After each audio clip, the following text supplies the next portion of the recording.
کل core committee کا اجلاس ہوا. اجلاس میں مختلف چیزیں جو ہیں وہ زیر غور ہم لے کر آئے ہیں. ایک تو آپ کو بتاؤں کہ رانا ثناء اللہ اور مریم اورنگزیب کے خلاف کارروائی کرنے کا ہم نے فیصلہ کر لیا ہے. کور کمیٹی نے یہ کل فیصلہ کیا ہے کہ ان کے خلاف ہم قانونی طور پر جو چارہ جوئی ہو سکی ہم ان کے خلاف کارروائی کریں گے.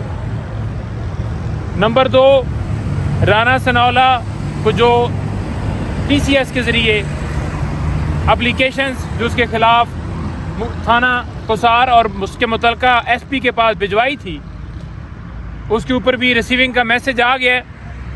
تو ہم کورٹ سے رجوع کر رہے ہیں 22AB کے لیے.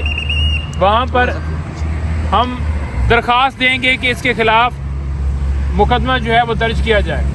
تو انشاءاللہ تعالی ہمیں پوری امید ہے کہ جو انہوں نے دھمکیاں دی ہیں عمران خان صاحب کے حوالے سے نازیبا زبان کا استعمال کرتے ہوئے، ایک نے یہ کہا ہے کہ اس کا وجود ہی مسئلہ ہے، اور دوسرے نے یعنی کہ وہ بی اب میں اسے کیا کہوں، اس نے کہا ہے کہ اس کا سر جو ہے وہ قلم کرنا چاہیے. تو اس کو شرم نہیں آئی یہ بات کرتے ہوئے، اور تمام جو لیڈرشپ ہے اس کی، وہ اس کے اوپر کیا کسی نے اس کو نوٹس بھیجا؟ نہیں بھیجا، کیونکہ وہ خود اس سازش میں سارے شامل ہیں. اس سے پہلے خان صاحب کے اوپر وزیر آباد میں حملہ ہوا اور عمران خان کی FIR آج تک درج نہیں ہوئی.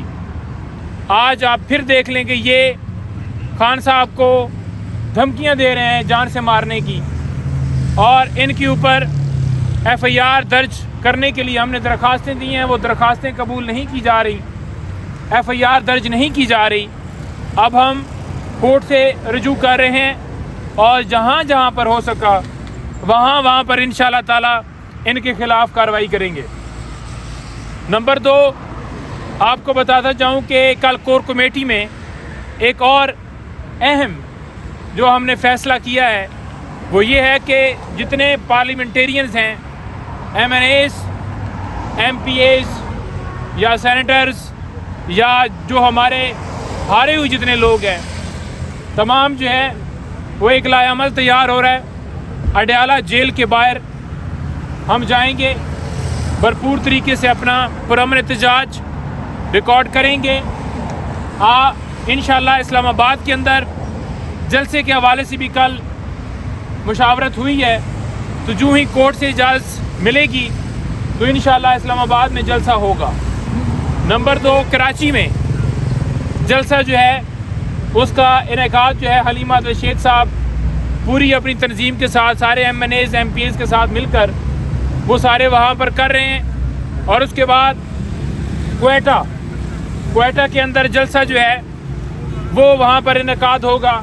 اور اسی طرح سے ہم پورے پاکستان میں یہ سلسلہ جو ہے وہ لے کر جا رہے ہیں، اور یہ سلسلہ اس وقت رکے گا جب عوام کا مینڈیٹ واپس کیا جائے گا، ہمارے کپتان کو رہا کیا جائے گا، تمام بے گناہ ورکرز، خواتین، بزرگ، ہمارے سینیٹرز، MNAs، سابقہ گورنر، جتنے ہمارے وہاں پر بے گناہ قید ہیں، ملٹری کے ٹرائل کے اندر لوگ ہیں، جو ملٹری کسٹڈی میں جو اس وقت لوگ ہمارے گرفتار ہیں، ان سب کی رہائی اور ملک کی خوشحالی کی طرف گامزن ہونے تک یہ جو احتجاج، یہ ریلیاں، یہ جلوس، یہ جلسے جاری رہیں گے.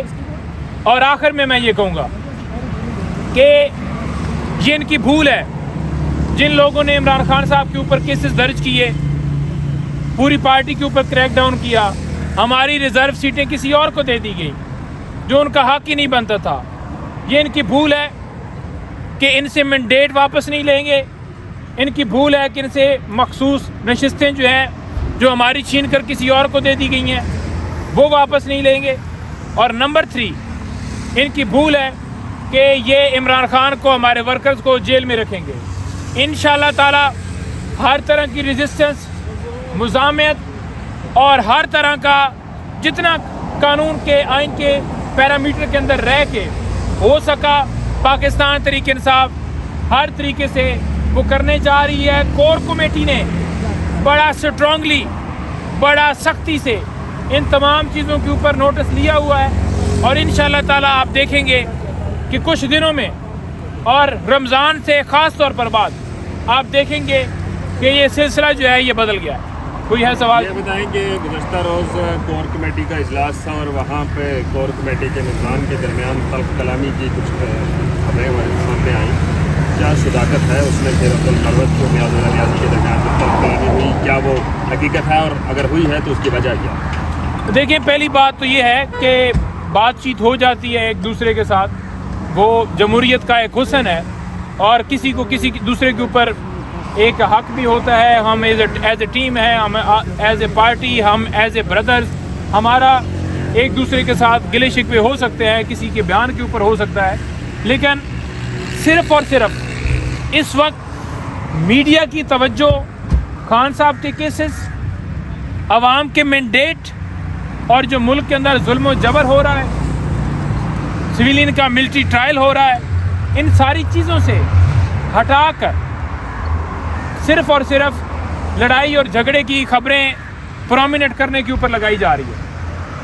تمام ورکرز پاکستان تحریک انصاف کے اور پورے پاکستان کو میں یہ کہتا ہوں کہ یہ جو جنگ ہے عمران خان آج لڑ رہا ہے، آپ کے بچوں کی مستقبل کے لیے لڑ رہا ہے۔ آج اندر جیل میں بیٹھ کے اگر اس کی ایک ڈیمانڈ ہے تو وہ کیا ڈیمانڈ ہے؟ اس کی ایک ڈیمانڈ ہے، وہ کہتا ہے کہ مجھے قرآن پاک دو، وہ کہتا ہے کہ ملک کے اندر رول آف لا ہو، وہ کہتا ہے کہ ملک کے اندر خوشحالی ہو۔ اس کا تو کوئی ذاتی انٹرسٹ نہیں ہے، وہ سیاست میں آیا تو صرف عبادت کرنے کے لیے۔ تو آپ نے، اگر آپ اس ملک کو آزاد کرنا چاہتے ہیں جو قائد اعظم محمد علی جناح نے خواب دیکھا تھا، تو پھر آپ سب کو عمران خان کا ساتھ دیتے ہوئے آگے بڑھنا ہوگا، اور گھروں میں بیٹھ کے جتنا آپ نے سب نے سوشل میڈیا کے اوپر ہر جگہ کے اوپر آپ نے آواز اٹھائی، گرفتاریاں دی، آپ کے اوپر ایف آئی آرز ہوئی، سارا کچھ کیا، لیکن یہ جو وقت ہے یہ نکلنے کا ہے۔ ہر تحصیل سے 2000 بندہ، اور ایک ضلع میں 8 سے 10 تحصیلیں ہوتی ہیں، اگر دیکھیں تو وہ بنتا ہے 20,000 کے قریب ایک ضلع میں، اور 36 ضلع پنجاب میں ہیں۔ اگر پاکستان پورے کا حساب لگایا جائے تو 30 سے 40 لاکھ بندہ اگر ایک ٹائم میں نکل آئے، تو پھر میں یہ سمجھتا ہوں کہ پھر دنیا کی کوئی طاقت نہیں ہے جو آپ کو روک سکے۔ اور انقلاب تب ہی آتا ہے جب آپ قربانیاں دیتے ہیں۔ تو آپ کو سب سے پہلے خود کو یہ کرنا ہوگا کہ سب سے پہلے گرفتاری دینے کے لیے میں تیار ہوں، سب سے پہلے گولی کھانے کے لیے میں تیار ہوں۔ جب آپ یہ عہد کر لیں گے تو پھر انشاءاللہ تعالیٰ آپ کا ملک خوشحال ہوگا۔ 30 مارچ کا جو جلسہ ہے، اگر اس کی اجازت نہیں ملتی یہاں سے، تو پھر اس کے بعد کیا حالات؟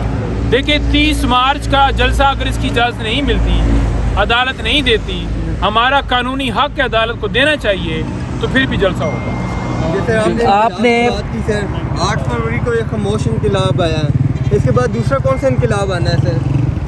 دیکھیں، 8 فروری کو جو خاموش انقلاب آیا ہے نا، وہ آپ نے دیکھا، یہ گھس بیٹھی ہے جو آج بیٹھے ہوئے ہیں فارم 47 کی پیداوار، یہ آپ دیکھیں گے، یہ جو انقلاب جو عمران خان کہتا ہے کہ گھر سے نکلو، خان کا یہ پیغام ہے کہ جس وقت وہ کال دے تو پورا پاکستان نکلے، اور پھر انشاءاللہ تعالی جیت حق کی ہے، آپ کی ہے، پاکستان زندہ باد۔ جس طرح آپ نے بتایا